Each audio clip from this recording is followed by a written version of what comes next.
जय हिंद साथियों, स्वागत है आपका self study classes with Sumit Jain YouTube channel और दोस्तों ऐप में।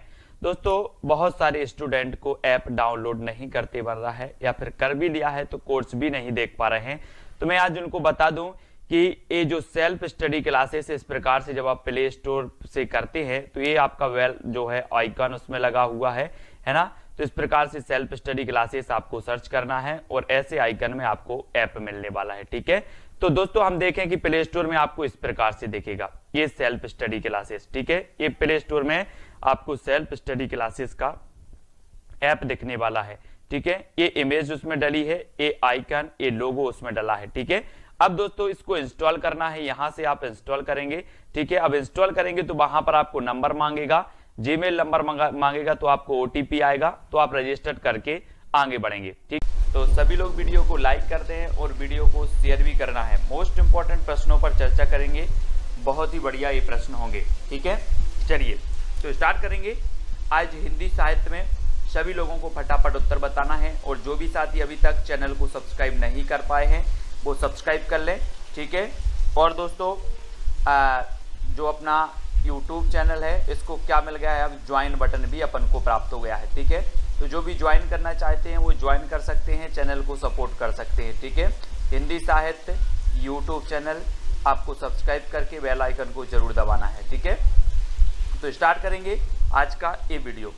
आज का जो आपका पहला प्रश्न है दोस्तों कि भारतीय आर्य भाषाओं के विकास के कितने चरण हैं। चरण बताना है, कितने चरण हैं, 2 चरण हैं, 3 चरण हैं, 4 चरण हैं या फिर 5 चरण हैं, ये चरण आपको बताना है। तब आपका राइट आंसर क्या हो जाएगा, भारतीय आर्य भाषाओं के विकास के कितने चरण हैं। अगर आपसे बन रहा है तो उत्तर जरूर बताएं और उत्तर आपका होगा दोस्तों कितने चरण हैं। भारतीय आर्य भाषाओं के जो चरण हैं वो है 3 चरण। कितने हैं, 3, यानी कि आपका बिल्कुल सही आंसर हो जाएगा बी नंबर। बी नंबर जिन्होंने बताया उनका आंसर बिल्कुल सही है।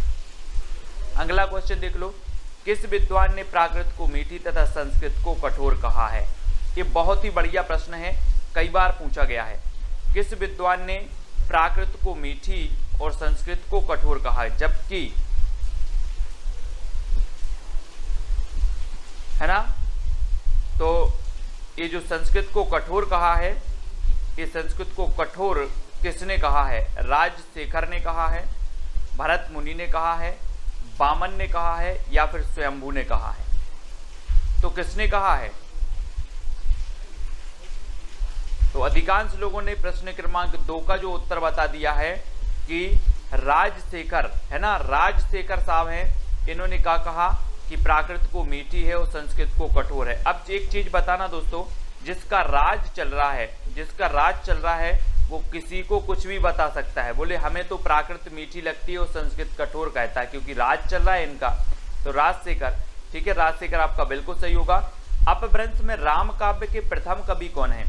अपभ्रंश में राम काव्य के प्रथम कवि बताना है कौन है, ये चीज बतानी है। 4 विकल्प आपके सामने हैं, 4 में से आपको चयन करना है दोस्तों। और मैं आपको बता दूं कि जो यहाँ पर एक विकल्प देवसेन दिया है, ये देवसेन साहब की रचना है कौन सी, श्राप का 4, है ना, श्राप का 4 है।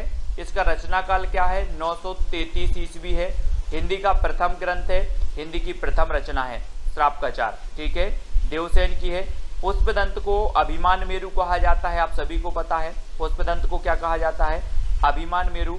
इनका एक ग्रंथ है दोस्तों महापुराण, इनका एक ग्रंथ कौन सा है, महापुराण है, जिसमें 63 सलाका पुरुषों की चर्चा की गई है महापुराण में। ठीक है, और रामसिंह की एक रचना है दोस्तों पाहुड़ दोहा।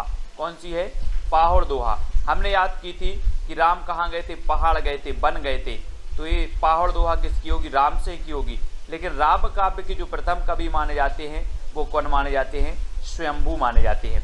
ठीक है, तो आपका उत्तर क्या हो जाएगा, विकल्प नंबर 1, है ना। और मैंने आपको कई बार बताया है कि जो स्वयंभू है दोस्तों, इन स्वयंभू को राम कुमार वर्मा ने हिंदी का प्रथम कवि माना है। ठीक है, ये चीज भी आपको पता होनी चाहिए, राम कुमार वर्मा ने। और राउलवेल इनकी रचना है, राउलवेल रचना है स्वयंभू की। राउलवेल तो रोड़ा कवि की, राउलवेल तो रोड़ा कवि की है।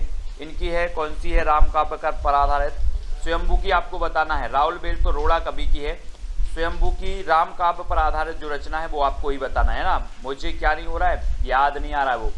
अगला बताना है हिंदी में हिंदी साहित्य का इतिहास सबसे पहले किसने लिखा। हिंदी में हिंदी साहित्य का इतिहास बताना है। जल्दी बताओ, हिंदी में हिंदी साहित्य। अब यहाँ पर कंफ्यूज नहीं होना, बहुत सारे लोग कंफ्यूज होकर गलत क्वेश्चन कर देते हैं। क्या करते हैं, हिंदी में हिंदी साहित्य आप बोल देते हो कि हिंदी साहित्य का सबसे पहले इतिहास किसने लिखा, तो आप लगा देते हो गारसादा तासी।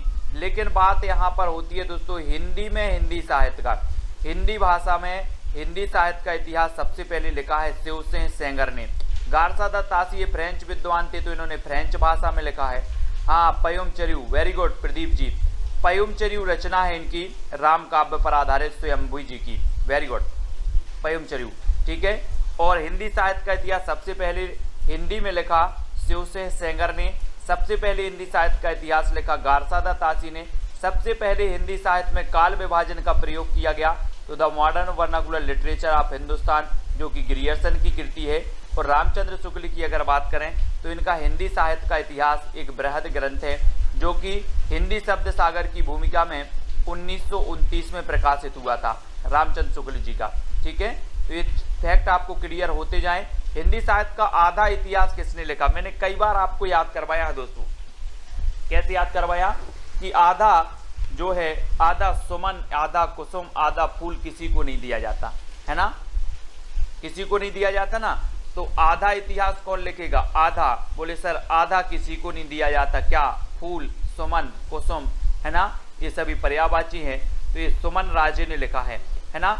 और दोस्तों हिंदी साहित्य का दूसरा इतिहास किसने लिख दिया, बच्चन सिंह ने लिख दिया। मैंने आपको याद करवाया था, बोले हिंदी साहित्य का दूसरा इतिहास लिखो, तो बोले दूसरा इतिहास कैसे लिखें, ये बच्चन का काम थोड़ी है, ये बच्चन का काम नहीं है, बच्चों का काम नहीं है दूसरा इतिहास लिखना। और रामचंद्र शुक्ल का तो पता ही है, राम कुमार वर्मा ने हिंदी साहित्य का आलोचनात्मक इतिहास लिखा, ठीक है। और सुमन राजे ने हिंदी साहित्य का आधा इतिहास लिखा। तो ये चीज भी आपको क्लियर हो गई। अगला आपको बताना दोस्तों, रीतिकाल को अंधकार काल किसने कह दिया, अंधकार काल। मिश्र बंधुओं ने क्या कहा है, त्रिलोचन ने क्या कहा है, मिश्र बंधुओं ने आपको पता है इन्होंने क्या कह दिया, अलंकृत काल, है ना, क्या कह दिया, मिश्र बंधुओं ने क्या कह दिया, त्रिलोचन ने तो आपको बताना है दोस्तों, अंधकार काल जो कहा है वो किसने कहा है।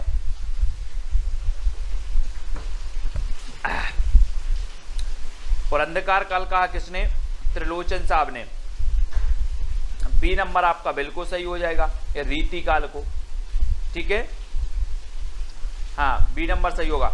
अगला बताओ, हिंदी साहित्य का संक्षिप्त इतिहास के लेखक कौन है। हिंदी साहित्य के संक्षिप्त इतिहास विश्वनाथ त्रिपाठी हैं, या फिर रामचंद्र शुक्ल हैं, बच्चन से हैं, या हजारी प्रसाद द्विवेदी हैं, कौन है। हाँ, मिश्र बंधुओं ने अलंकृत काल कहा है, वेरी गुड। और संक्षिप्त, आप लोग संक्षिप्त के चक्कर में पड़े रहते हो कि बोले सर हिंदी साहित्य संक्षिप्त में पढ़ा दो। जो विश्व के लोग विश्व भर में क्या है संक्षिप्त पर पढ़े रहते हो, यार विस्तृत कौन पढ़े, संक्षिप्त पढ़ लो, संक्षिप्त, है ना। तो विश्वनाथ त्रिपाठी संक्षिप्त इतिहास लिखा है इन्होंने हिंदी साहित्य का। हिंदी साहित्य का उद्भव, हिंदी साहित्य का आदिकाल, हिंदी साहित्य की भूमिका, ये सब हजारी प्रसाद द्विवेदी ने लिखी हैं। बच्चन सिंह ने तो बता दिया कि हिंदी साहित्य का दूसरा इतिहास लिख दिया। रामचंद्र शुक्ल ने हिंदी साहित्य का इतिहास लिखा है हिंदी शब्द सागर की भूमिका में, है ना। तो ये चीज भी आपको याद रखनी है। और ये नंबर आपका विश्वनाथ त्रिपाठी बिल्कुल सही हो जाएगा। हिंदी की पहली कहानी लेखिका का नाम क्या है दोस्तों, हिंदी की पहली कहानी लेखिका का नाम बताना है। बंग महिला हैं, चित्रा मुदगल हैं, जानकी देवी बजाज हैं, या फिर कौशल्या बैसंत्री हैं। हमने एक रचना, एक आपकी आत्मकथा याद करवाई थी, दोहरा अभिशाप। दोहरा अभिशाप किसको मिला, कौशल्या को मिला दोहरा अभिशाप, कौशल्या बैसंत्री, है ना। और जानकी देवी बजाज ने क्या की, अपनी गाड़ी, अपनी जीवन यात्रा, है ना, मेरी जीवन यात्रा जो है बजाज गाड़ी से स्टार्ट की थी जानकी देवी बजाज ने। और पहली कहानी लेखिका मानी जाती है बंग महिला। बंग महिला यानी कि राजा बाला घोष, है ना, ए नंबर आपका बिल्कुल सही हो जाएगा। इनका उपनाम है बंग महिला, तो ए नंबर बिल्कुल सही है। अगला बताना है प्रेमचंद के किस उपन्यास का पात्र सूरदास है।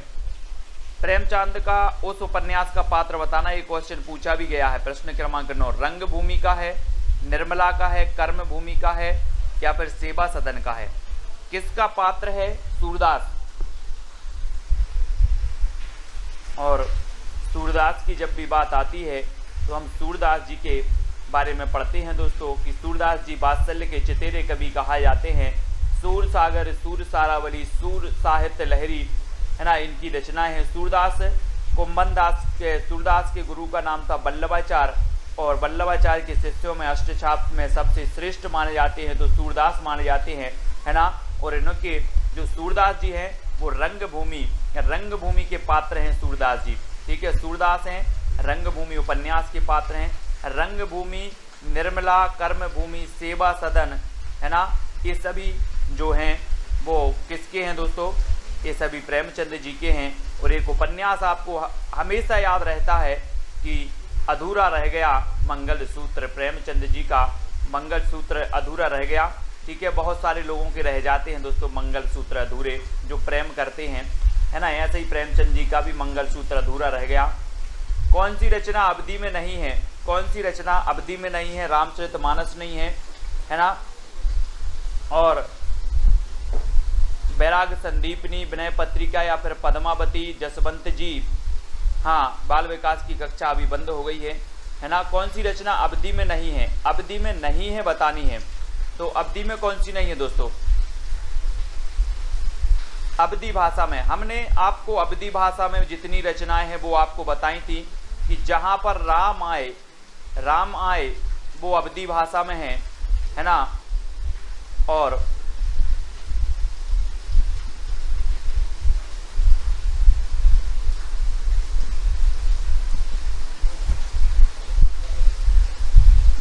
तो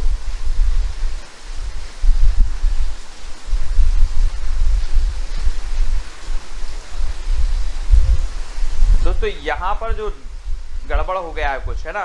क्या गड़बड़ हो गया, रामचरितमानस भी आपकी अवधि में है, पद्मावत भी आपकी अवधि में है, ठीक है। लेकिन आपकी जो विनय पत्रिका और बैराग संदीपनी जो है ना, ये जो सी नंबर है और जो बी नंबर है ये तो ब्रज भाषा में है ना।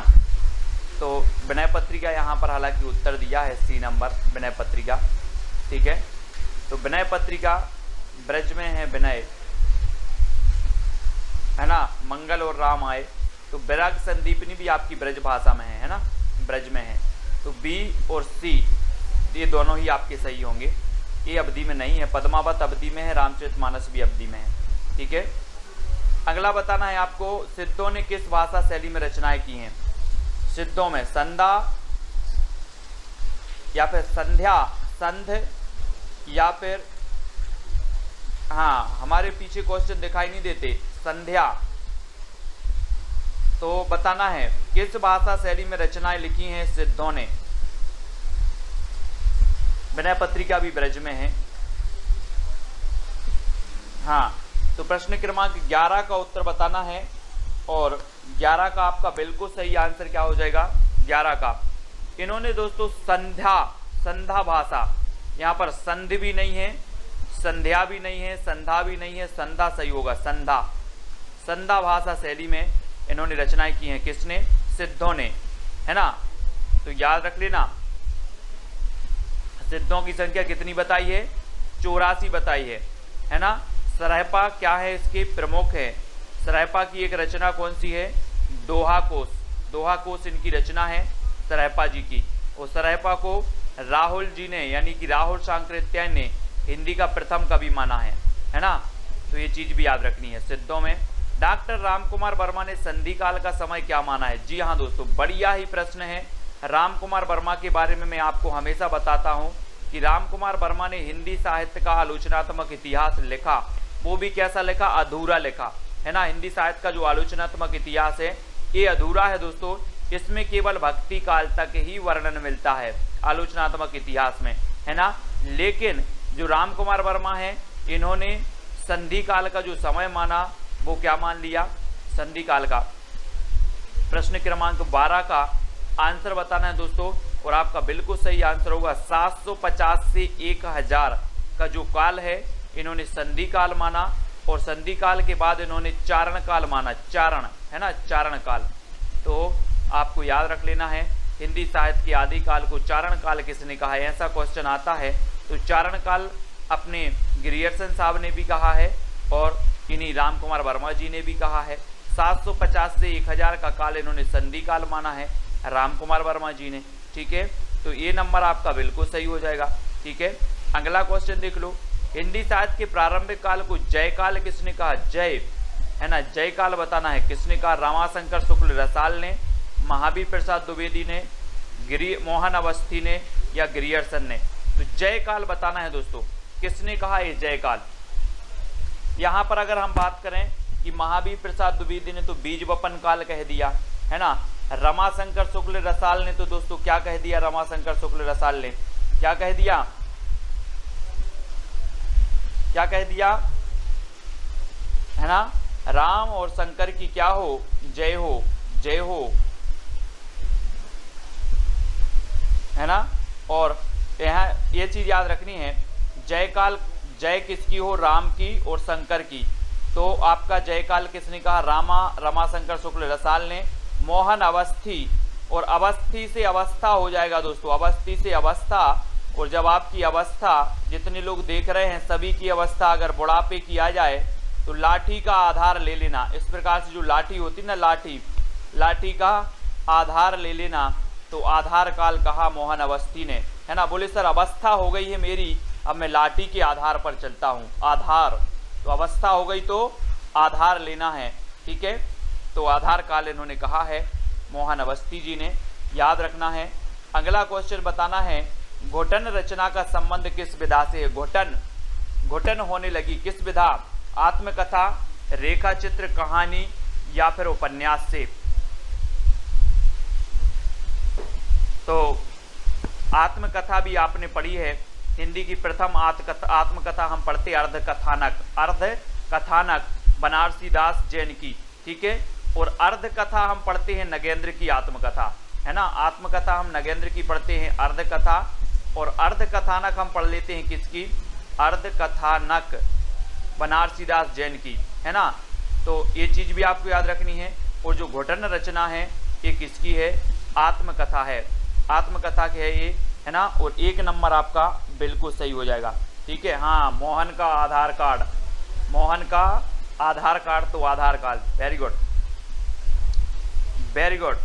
ओम प्रकाश वाल्मीकि, है ना, ओम प्रकाश वाल्मीकि है, ये नंबर आपका बिल्कुल सही हो जाएगा, वेरी गुड। परवेज कुरैशी जी, ये ओम प्रकाश वाल्मीकि की क्या है, आत्मकथा है ना, घुटन। अगला देखो, गर्दिश के दिन, बहुत ही कई बार मैंने आपको बताया है कि ये गर्दिश के दिन ये आत्मकथा है, किसकी है, कितने पाकिस्तान, आपको पता है कितने पाकिस्तान एक रचना लिखी है, किसने लिखी है, किसने लिखी, कितने पाकिस्तान, कितने पाकिस्तान मैंने आपको याद करवाया था। बोले सर पाकिस्तान कितने हैं,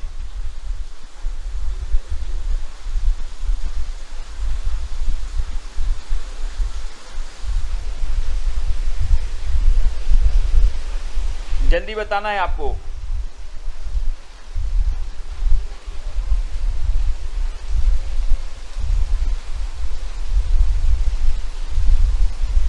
गर्दिश के दिन आत्मकथा बताना है।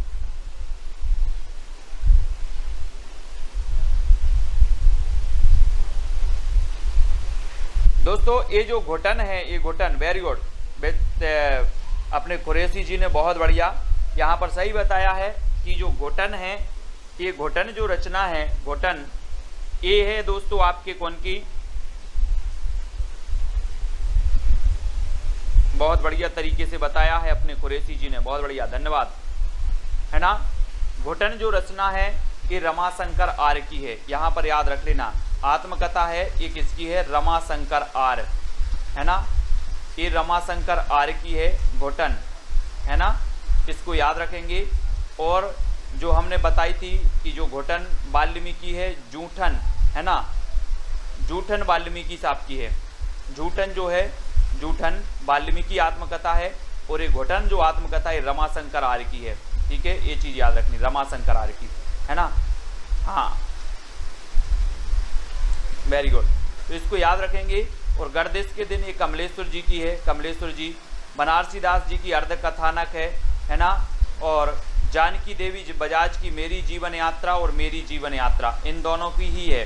ठीक है, हाँ ठीक है, तो इनको याद रखेंगे। जानकी देवी बजाज की मेरी जीवन यात्रा और राहुल सांकृत्यायन की भी मेरी जीवन यात्रा, इन दोनों की भी याद रखेंगे। ठीक है, बहुत बढ़िया। अगला देखो, पुष्टि मार्ग के प्रवर्तक माने जाते हैं तो कौन माने जाते हैं? वल्लभाचार्य, रामानंद, विट्ठलनाथ और रामानुज। ये जल्दी से बताना है दोस्तों। पुष्टि मार्ग के प्रवर्तक माने जाते हैं तो कौन माने जाते हैं? कोई बात नहीं, देखो जब कोई क्वेश्चन गलत होता है और जब क्वेश्चन को आप गलत से सही करते हो तो वो चीज़ आप कभी नहीं भूल सकते। जो क्वेश्चन आपका गलत हुआ है और गलत को आप सही करते हो, वो क्वेश्चन आपके माइंड में बैठ जाता है, अब आप कभी नहीं भूलोगे। घुटन किसकी है? रमाशंकर आर्य की। जूठन किसकी है? ओम प्रकाश वाल्मीकि की, है ना। तो होना चाहिए, गलत भी होना चाहिए। ठीक है,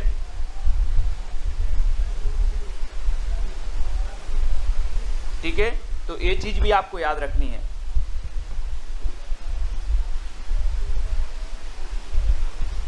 फिर अगला क्वेश्चन आपको बताना, पुष्टि मार्ग के जो प्रवर्तक हैं वो कौन है? पुष्टि मार्ग के प्रवर्तक दोस्तों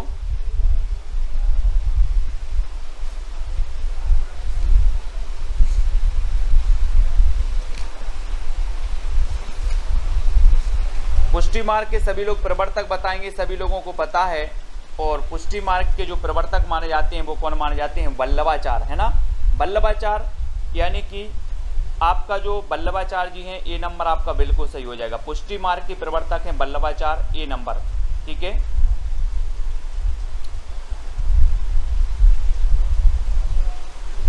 ना। अष्टचाप की स्थापना की थी 1565 में। नेक्स्ट बताना, हिंदी के किस साहित्यकार को सर्वप्रथम ज्ञानपीठ पुरस्कार मिला है? मैंने ज्ञानपीठ पुरस्कार से संबंधित जो रचनाएं हैं वो सारी करवाई हैं, ज्ञानपीठ पुरस्कार से संबंधित, है ना।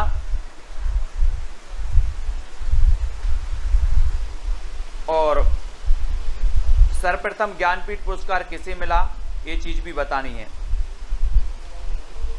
तो दोस्तों हम जब ज्ञानपीठ पुरस्कार पढ़ते हैं तो सर्वप्रथम हिंदी में जो ज्ञानपीठ पुरस्कार मिला वो 1968 में मिला चिदम्बरा के लिए सुमित्रा नंदन पंत को, है ना। 72 में अपने दिनकर जी को मिल गया, उर्वशी, है ना। कैसे याद किया था कि दिन में बसी, दिन में उर्वशी, दिन में उर्वशी तो दिनकर, और 72 साल की हो गई उर्वशी, है ना। उर्वशी महादेवी वर्मा जी की यामा, यामा के लिए मिला यानी 1982 में। ठीक है, और अज्ञेय के लिए मिला 1978 में मिल गया इन्हें। ठीक है, तो इनको सभी को याद रखना है। ये जो अपने ज्ञानपीठ पुरस्कार वाली रचनाएं थे, जो साहित्यकार थे, वो भी आज के वीडियो में ही अपन ने याद किए हैं, है ना। तो ये तो सभी को याद हैं। शब्दार्थ शरीरम तावत्य काव्यम, ये परिभाषा किसने दी है? शब्दार्थ शरीरम तावत्य काव्यम, है ना। चिड़िया ने चीऊ किया, हाँ, चीऊ किया। तो भामह, बामन, मम्मट, आनंदवर्धन। तो शब्दार्थ शरीरम तावत्य काव्यम, ये जो परिभाषा दी है वो किसने दी है? और आपका बिल्कुल सही आंसर होगा। मैं आपको बता दूं दोस्तों, रीति संप्रदाय के प्रवर्तक कौन माने जाते हैं? बामन। ध्वनि संप्रदाय के जो प्रवर्तक माने जाते हैं वो आनंदवर्धन माने जाते हैं, और भामह माने जाते हैं अलंकार संप्रदाय के प्रवर्तक। ठीक है, और शब्दार्थ शरीरम तावत्य काव्यम, शब्दार्थ शरीरम तावत्य काव्यम आनंदवर्धन, है ना। और दोस्तों कोई अच्छी सी ध्वनि आपके शरीर में सुन जाए, आपके शरीर आपको सुन जाए तो आपके शरीर को क्या आ जाता है? आनंद आ जाता है शरीर को। तो यहाँ पर शरीरम, शब्दार्थ शरीरम तावत्य काव्यम, कोई अच्छे से शब्द बोल दें, शरीर में आनंद आ जाता है ना। आनंद आ जाता, आनंद की अनुभूति हो जाती है। तो शब्दार्थ शरीरम तावत्य काव्यम ये आनंदवर्धन की परिभाषा है। हिंदी के प्रथम दैनिक समाचार पत्र का नाम बताना है दोस्तों। हिंदी का प्रथम दैनिक समाचार पत्र कौन है? मैंने आपको समाचार पत्र भी याद करवाए हैं, पढ़ाए हैं, ऐसे हमेशा पूछे जाते हैं। हमने याद करवाए थे क्या, प्रदीप के बाल भटा से भरत गए, है ना, याद है आप लोगों को ट्रिक, प्रदीप के बाल भटा से भरत गए, यानी कि जो हिंदी प्रदीप था, हिंदी प्रदीप के संपादक कौन थे, बाल से बालकृष्ण भट्ट, ये हमने याद करे थे, है ना। ठीक है, प्रदीप के बाल भटा से भरत गए। अब प्रदीप जी हैं, बोले सर आप वही वही क्यों बोल रहे हो। हाँ, वेरी गुड। तो ये दैनिक समाचार पत्र यहाँ पर पूछा गया, तो ये समाचार सुधावर्षण है।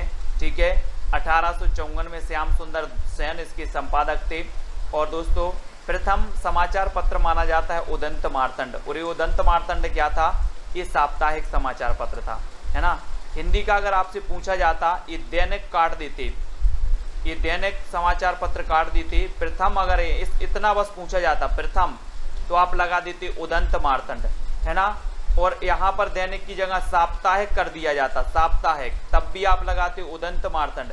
लेकिन यहाँ पर अगर दैनिक अगर दिया है तो आपको यहाँ आ जाना है समाचार सुधावर्षण पर। ठीक है, समाचार सुधावर्षण पर। और दोस्तों ये बंगदूत पत्रिका 1829 में प्रकाशित हुई थी राजा राम मोहन राय द्वारा, बंगदूत पत्रिका 1829 में, और ये 1826 में उदंत मार्तंड, है ना, ये 1854 में हुआ था। समाचार सुधावर्षण हिंदी का प्रथम दैनिक समाचार पत्र, है ना।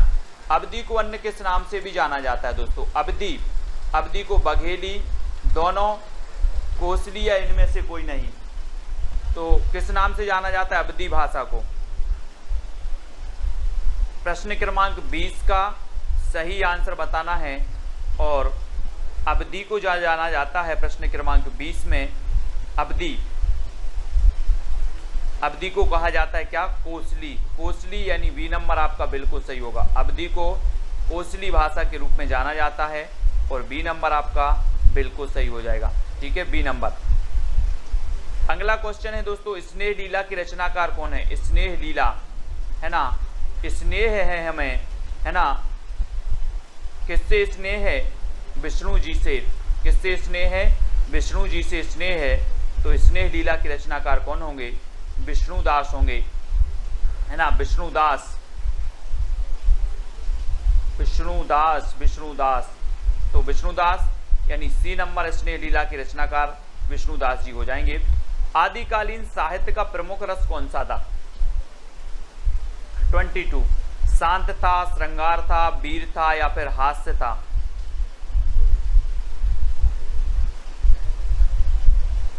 आदिकालीन साहित्य का प्रमुख रस कौन सा था। दोस्तों आपने पता है कि रामचंद्र शुक्ल ने 12 रचनाओं के आधार पर इस आदिकाल का नाम रख दिया वीर गाथा काल, है ना, वीर गाथा काल रख दिया। 12 रचनाओं को प्रामाणिकता का आधार माना, और वीर रस का जो इसमें प्रधान था, और आश्रय कवि हुआ करते थे, मतलब जो है विभिन्न प्रकार के जो आश्रित राजाओं के आश्रित थे उनकी यशोगान का वर्णन करते थे। तो पूर्ण रूप से इन ग्रंथों को प्रामाणिक नहीं माना गया। ठीक है, अगला आपको बताना है निम्न में से कौन सा मनोविश्लेषणवादी कवि माना जाता है। मनोविश्लेषणवादी, ये क्वेश्चन कई बार पूछा गया है दोस्तों, मनोविश्लेषणवादी। यहाँ आप लोग कंफ्यूज होते हो। देखो मनोविश्लेषणवादी कवि माने जाते हैं कौन कौन, जैनेन्द्र कुमार माने जाते हैं, ईलाचंद्र जोशी माने जाते हैं, अज्ञेय माने जाते हैं, ये तीनों ही माने जाते हैं दोस्तों।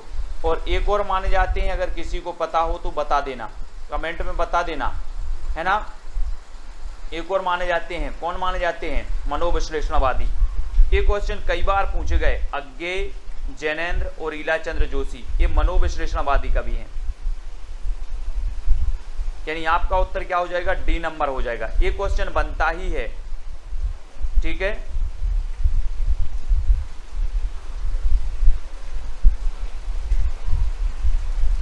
डॉक्टर देवराज, है ना, डॉक्टर देवराज जो हैं वो भी माने जाते हैं, डॉक्टर देवराज। ठीक है, याद रख लेंगे, वेरी गुड। परवेज खुरैशी जी, डॉक्टर देवराज भी मनोविश्लेषणवादी माने जाते हैं ना, तो ये चीज भी आपको याद रखनी है। बहुत बढ़िया। अगला बताना, हिंदी का सबसे प्राचीन छंद कौन सा है। प्राचीन, दोहा है, वर्वे है, छप्पय है या फिर सबैया है। सबसे प्राचीन छंद की बात हो रही है, और सबसे प्राचीन छंद कौन सा माना जाता है।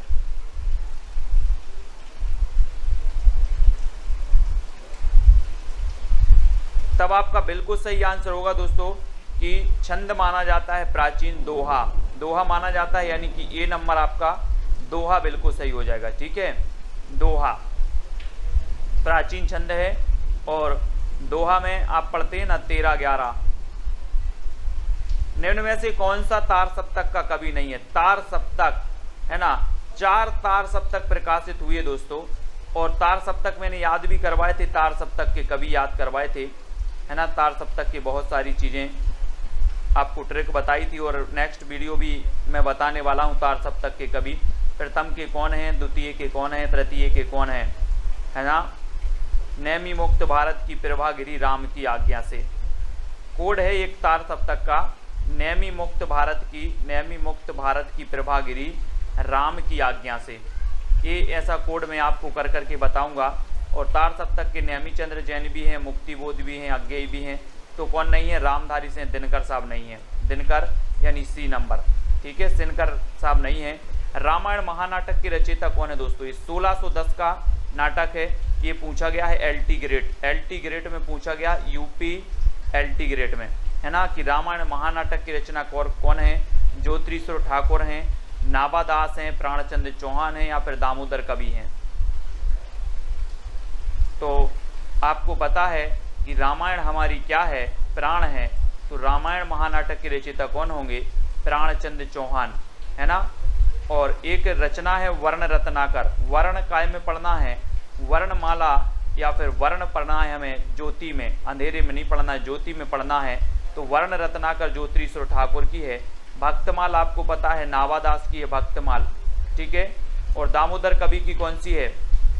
दामोदर कवि की आपको बताना है कौन सी है, कमेंट में लिखो फटाक से। दामोदर कवि की रचना कौन सी है जो प्रसिद्ध है, पूछी जाती है?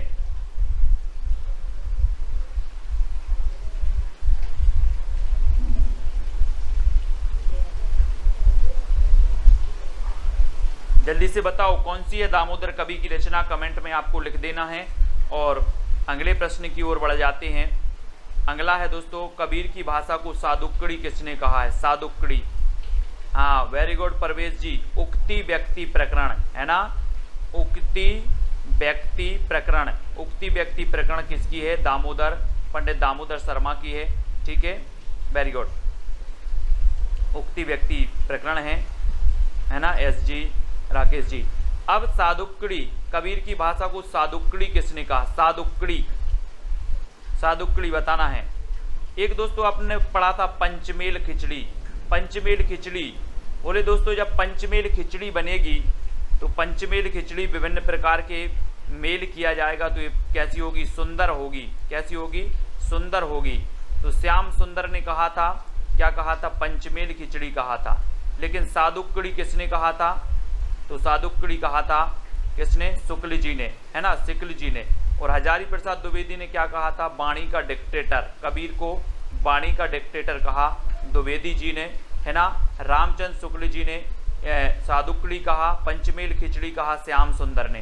ठीक है, श्याम सुंदर। तो कबीर की भाषा को फिर पूछ लिया गया पंचमेल खिचड़ी। तो पंचमेल खिचड़ी कैसी होगी? कैसी होगी पंचमेल खिचड़ी? सुंदर होगी, सुंदर, है ना। बोले सर बहुत सुंदर खिचड़ी थी पंचमेल खिचड़ी, है ना। तो श्याम सुंदर दास, बाबू श्याम सुंदर दास ने कह दिया कि ये जो कबीर दास की भाषा है ये तो पंचमेल खिचड़ी है, पंचमेल खिचड़ी। ठीक है, कौन द्विवेदी युग का कवि नहीं है दोस्तों? द्विवेदी युग का कवि कौन नहीं है? वियोगी हरि नहीं है, मैत्रीशरण गुप्त नहीं है, अंबिका दत्त व्यास हैं, या रामनरेश त्रिपाठी नहीं है, बताना है। द्विवेदी युग के आपको पता है कि जो द्विवेदी युग है दोस्तों ये महावीर प्रसाद द्विवेदी जी के नाम पर इस युग का नाम पड़ गया द्विवेदी युग, है ना। और जब महावीर प्रसाद द्विवेदी की बात आती है तो ये 1903 में बन गए सरस्वती पत्रिका के संपादक, है ना। और 1920 तक जमे रहे सरस्वती पत्रिका में, है ना। और सरस्वती पत्रिका की जब बात आती है तो सरस्वती पत्रिका दोस्तों 1900 में जो है ये प्रकाशित हुई थी। और श्याम सुंदर जो थे वो क्या थे? इसके प्रथम संपादक थे। और दोस्तों इसके जो संस्थापक, संपादक और संस्थापक में बहुत कम कंफ्यूज हो जाता है। सभी लोग में। और चिंतामणि जो घोष थे वो सरस्वती पत्रिका के क्या थे, संस्थापक थे, प्रथम संपादक थे श्याम सुंदर, और 1900 में ये प्रकाशित हुई थी, है ना। तो याद रख लेना है। और द्विवेदी युग का कवि कौन नहीं है, तो कौन नहीं है, अंबिका दत्त व्यास, ठीक है। ये अंबिका दत्त व्यास कौन से युग के हैं, ये भारतेंदु युग के हैं, भारतेंदु युग के हैं, है ना। वियोगी हरि हैं, मैथिशरण गुप्त भी हैं, रामनरेश त्रिपाठी भी हैं, ठीक है। तो इनको अपन याद रखेंगे। अगला बताना, अयोध्या से उपाध्याय हरिओद की प्रथम रचना कौन सी है दोस्तों। प्रथम रचना बताना है, कृष्ण शतक है, रस कलश है, प्रिय प्रवास है, या वैदेही वनवास है। तो 30 का आंसर ये कई बार पूछा गया है ना। और अयोध्या से उपाध्याय हरिओद की जब बात आती है दोस्तों, तो इनके बारे में हम पढ़ते हैं कि ठेठ हिंदी का ठाठ, अयोध्या से उपाध्याय हरिओद की कई बार पूछी गई है। ठेठ हिंदी का ठाठ, ठेठ हिंदी का ठाठ, ये रचना कई बार पूछी गई। और प्रिय प्रवास, प्रिय प्रवास तो आपको पता है कि जो प्रिय प्रवास है हिंदी खड़ी बोली का जो है प्रथम महाकाव्य माना जाता है प्रिय प्रवास, ठीक है। और अयोध्या से उपाध्याय हरिओद की ठेठ हिंदी का ठाठ बिल्कुल सही है। और इनकी जो प्रथम रचना मानी जाती है दोस्तों, वो मानी जाती है कौन सी, कृष्ण शतक, है ना। कृष्ण शतक, यानी कि आपका जो उत्तर है वो क्या हो जाएगा, 1 नंबर बिल्कुल सही होगा, ठीक है। 1 नंबर जिन्होंने भी बताया है उनका आंसर बिल्कुल सही हो जाएगा, ठीक है। इनकी प्रथम रचना मानी जाती है, इनकी रसकलश भी है, वैदेही वनवास भी है, कृष्ण शतक भी है, और प्रिय प्रवास भी है, ठीक है। ये सभी लोग याद रखेंगे। जय हिंद साथियों, स्वागत है आपका self study classes with Sumit Jain YouTube channel और दोस्तों ऐप में। दोस्तों बहुत सारे स्टूडेंट को ऐप डाउनलोड नहीं करते बन रहा है, या फिर कर भी लिया है तो कोर्स भी नहीं देख पा रहे हैं। तो मैं आज उनको बता दूं कि ये जो सेल्फ स्टडी क्लासेस इस प्रकार से जब आप प्ले स्टोर से करते हैं तो ये आपका वेल जो है आइकन उसमें लगा हुआ है ना। तो इस प्रकार से सेल्फ स्टडी क्लासेस आपको सर्च करना है और ऐसे आइकन में आपको ऐप मिलने वाला है, ठीक है। तो दोस्तों हम देखें कि प्ले स्टोर में आपको इस प्रकार से दिखेगा ये सेल्फ स्टडी क्लासेस, ठीक है। ये प्ले स्टोर में आपको सेल्फ स्टडी क्लासेस का ऐप दिखने वाला है, ठीक है। ये इमेज उसमें डली है, ये आइकन, ये लोगो उसमें डला है, ठीक है। अब दोस्तों इसको इंस्टॉल करना है, यहां से आप इंस्टॉल करेंगे, ठीक है। अब इंस्टॉल करेंगे तो वहां पर आपको नंबर मांगेगा, जीमेल नंबर मांगेगा, तो आपको ओटीपी आएगा, तो आप रजिस्टर करके आगे बढ़ेंगे, ठीक।